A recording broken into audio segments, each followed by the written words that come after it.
Hi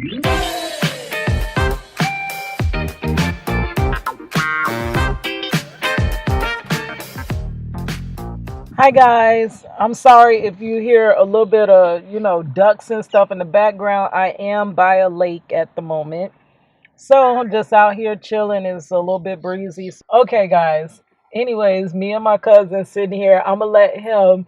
I brought him on the show with me today because he gonna tell you a little bit about his show that he has his channel. Because I want y'all to follow him too and stuff. Because a lot of the things that I do is also with his channel. So okay. Anyways, the reason I am here today though is because the two bills are out in Florida. If you are in Florida or you have a loved one that is incarcerated in the state, I was about to say the store.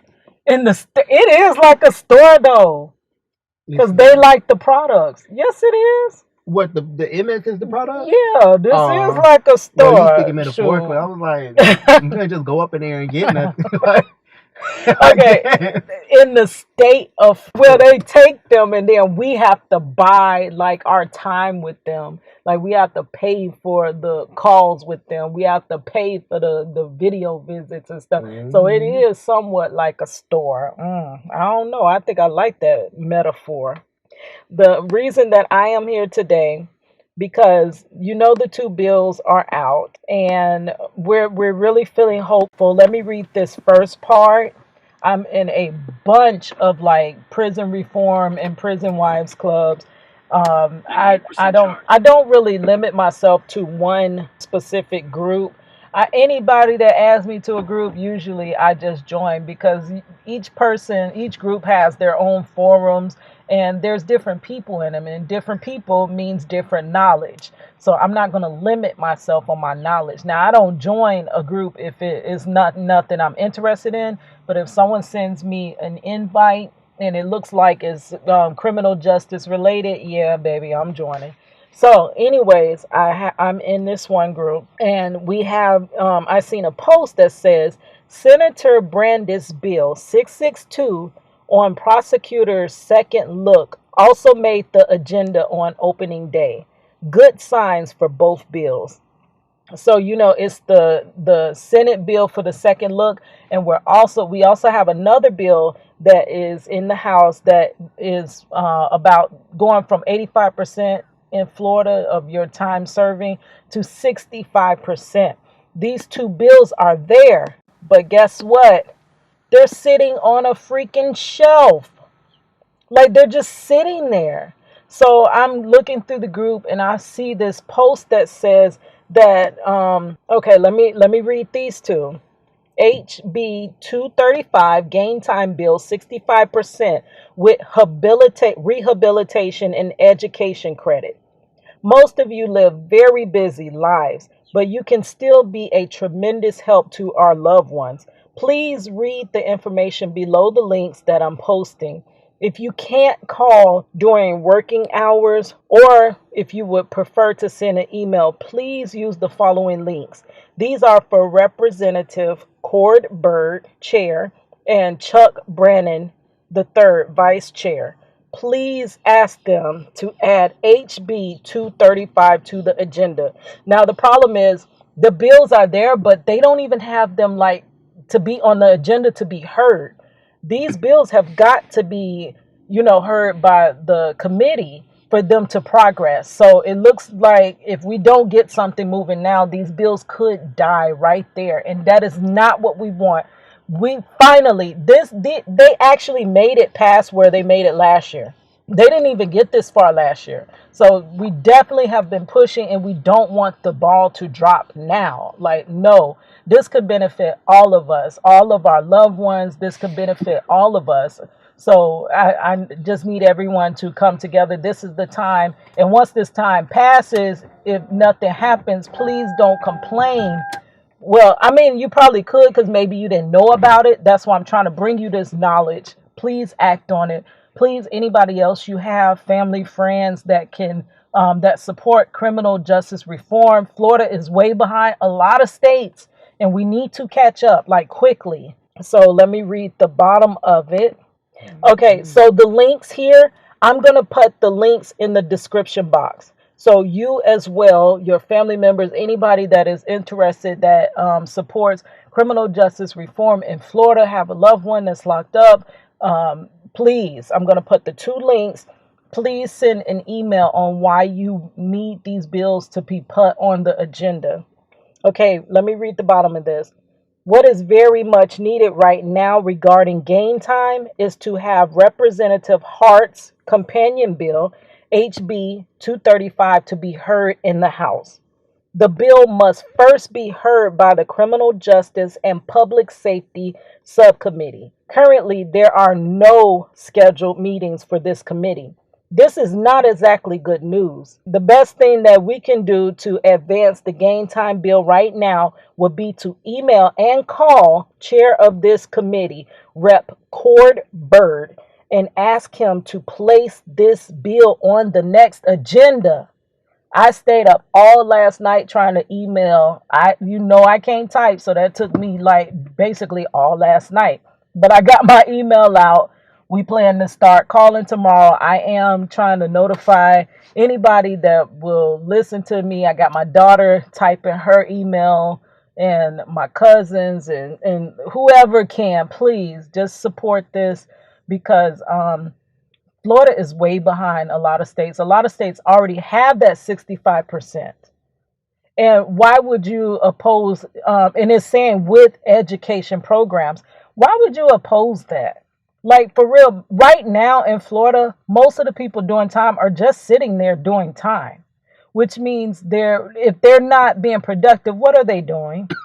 Learning how to be better criminals, learning how to get over, what are they learning if they're learning nothing? If they're just sitting there with idle time. And you ever heard that idle time is the devil's playground?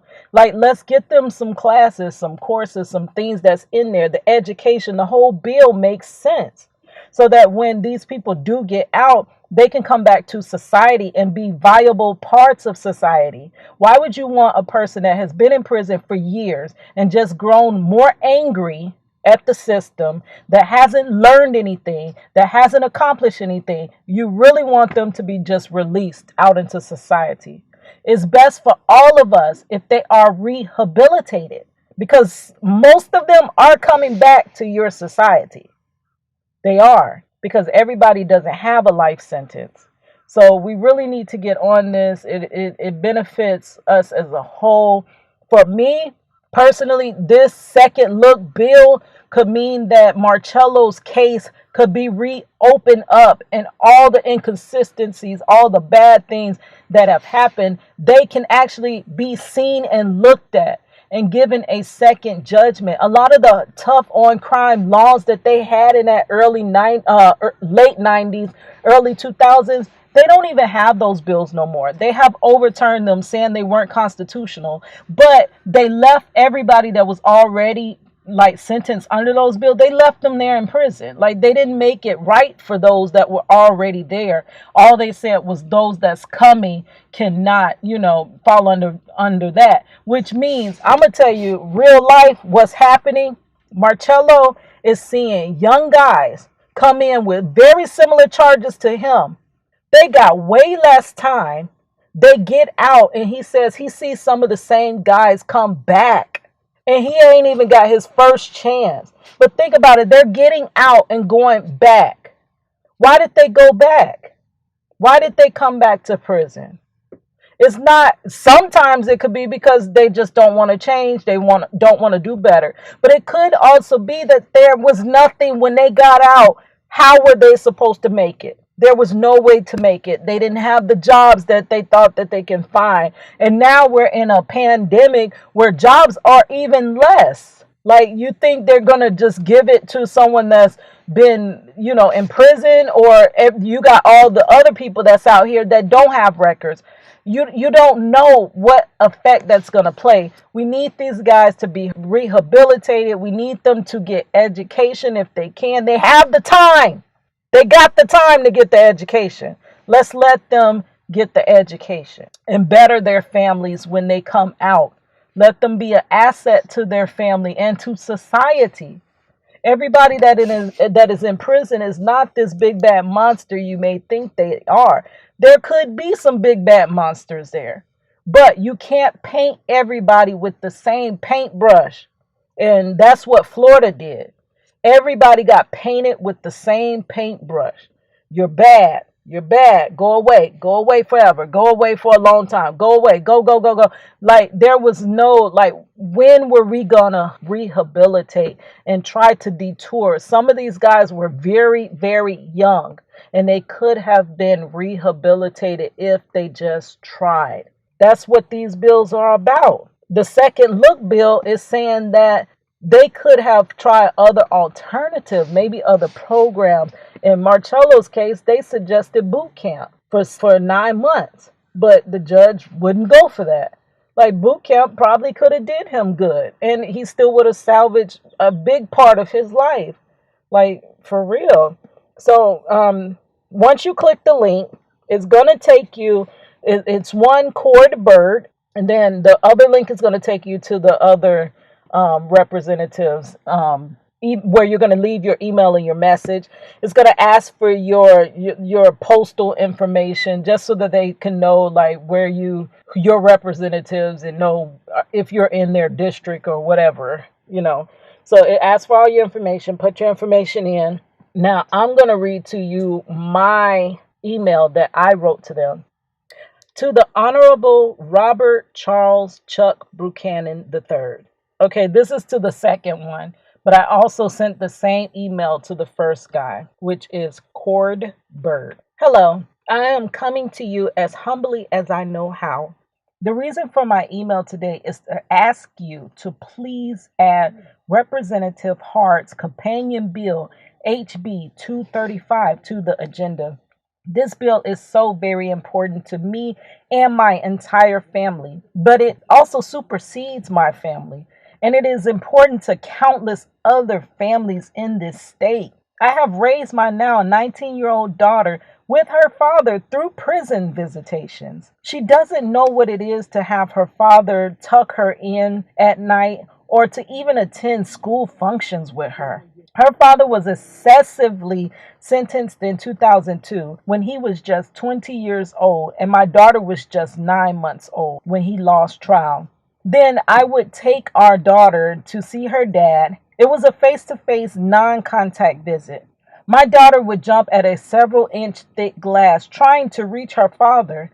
She had a look on her face like, "Why won't Daddy get me?" He was convicted completely on circumstantial evidence, and there was no tangible evidence linking my husband to this alleged crime.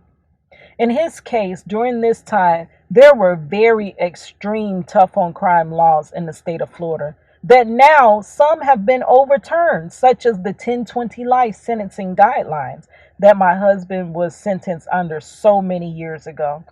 In 2016, it was said that the sentencing guideline was unconstitutional, and it was admitted that it's what put a lot of black and brown men in prison and also helped contribute to mass incarceration in the state of Florida. Furthermore, it was said that the men in the age range 18 to 25 were not fully mentally developed and could have been rehabilitated. This bill is a chance to make right and rehabilitate our loved ones before they return to society. They overturned 1020 life sentencing guidelines, but they didn't free the ones that were already sentenced under those tough crime laws. In my husband's case, nobody was shot, killed, hurt, and they don't have the alleged weapon they say he was in possession of. He was still charged with the gun, though. They sentenced him under those guidelines to 40 years. 40 years, and here we are 19 years into his 40-year prison sentence, and 21 more years to go. I wonder every day if I will even be around in those 21 years when he is finally set free. When he went to prison, he took myself and my daughter to prison with him. My husband was the breadwinner of the family, and due to him being in prison, I no longer could afford daycare for my daughter, which set me on a downward spiral because I had to work overnight and stay with our daughter during the day. I had to play the role of mother and father, It was extremely difficult to raise my daughter alone. And then the added strain of trying to make sure that my husband was safe and all right. When my husband went to prison, they sent him far away from our house. It was a financial burden to go see him, but we did all over this state, from up to the Florida, Georgia, and Alabama border, all the way down to almost being in Miami. And to speak on the phone with him and make sure he has food, it's a burden that I've carried for the last 19 years alone. This 65% gain time bill could mean that our family will actually have a second shot at being a family. Though the 9-month-old daughter he left behind so long ago is now 19 and in college, and the same age that he was when he entered this system, we still can salvage whatever time we may have left with one another. I really wanted a big family with more than one child, but due to this excessively long sentence and the lack of family programs in Florida, we were not able to realize that dream. He missed everything in our daughter's life, from first steps to first words to prom to high school graduation to my graduation this year and our daughter's graduation from college next year. It was once said that time can change a person's life.